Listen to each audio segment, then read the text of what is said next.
എളത്തൂര് മുംബൈയിലാണെങ്കിൽ മനു അലീനയെ വിളിച്ച് അലീനയ്ക്ക് ആശ്വാസം പകരുന്നത് കാണാനായിട്ട് സാധിക്കുന്നുണ്ട്. ഇതേ സമയമാണെങ്കിൽ അലീനയാണെങ്കിൽ മനുവിൻ്റെ ആശ്വാസ വാക്കുകൾ വളരെയധികം സന്തോഷത്തോടെ കേട്ടെടുക്കുന്നുണ്ട്.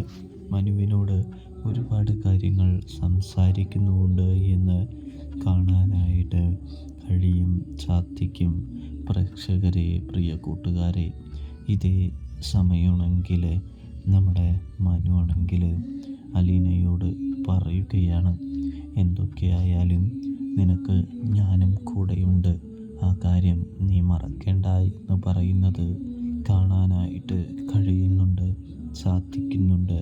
പ്രേക്ഷകരെ, പ്രിയ കൂട്ടുകാരെ, അപ്പോൾ റിവ്യൂ ഇഷ്ടപ്പെട്ടാൽ സബ്സ്ക്രൈബ് ചെയ്യണേ.